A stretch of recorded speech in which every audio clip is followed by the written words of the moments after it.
I've been riding motorcycles since I was 6 years old. I was basically born on two wheels. It's really competitive and you get to do it with your friends.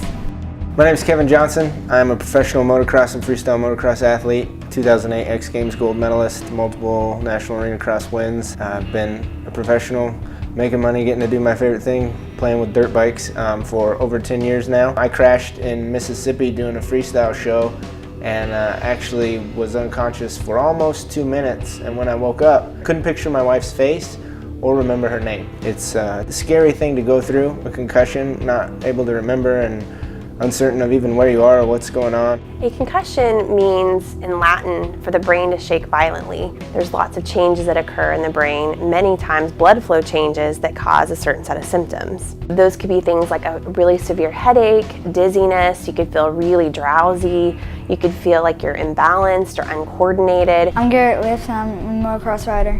Yeah, a couple of months ago we were at the track and Garrett was practicing a section on the track called the Whoops. And he's carrying more speed through this thing than I've ever seen him before. I let off and went over the bars and landed on my head. Instantly we knew he was hurt because he didn't get up. We loaded him up, was going to take him to the emergency room at Memorial Hermann in the Woodlands.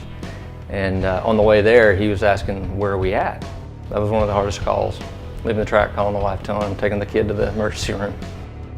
A cognitive pre-injury baseline is really important. It's the #1 step in concussion management. Ideally, before the start of a season or the start of your school year, it would be really important to get your child baseline tested. We have a cognitive test called IMPACT, and an athlete can go and take a 25-minute computerized assessment that looks at your reaction time, your speed, your memory. So you're doing cognitive tasks like playing on a computer, almost like playing a computer game, and we're able to see how your brain functions when it's healthy. After you hit your head, if you go in, you take the test and you're a lot slower, maybe you don't react as quickly or questions that were easy before are hard, they know that something's not right. It's really important when athletes have a concussion that we remove them from play, get them properly assessed, and get them back on the road to recovery. But it's also important for parents and athletes to understand that many of them are also students and they're in the classroom and they're expected to learn. We can give them strategies as they're recovering with their memory problems or concentration problems so that they can do well and continue to make good grades. The one thing that I see quite often though is that parents allow their kids to go back out after they've fallen. They think, oh, little Johnny, he's okay, you know, he just banged himself a little bit.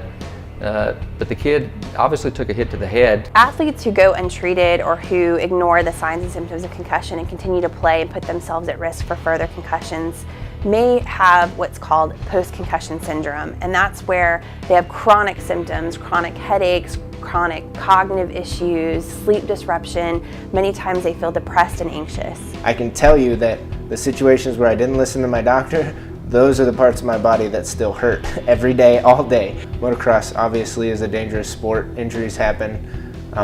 It's still my favorite thing to do, and I hope to do it till I'm 80 years old. Be patient, wait, you'll heal, and you'll get to do it again.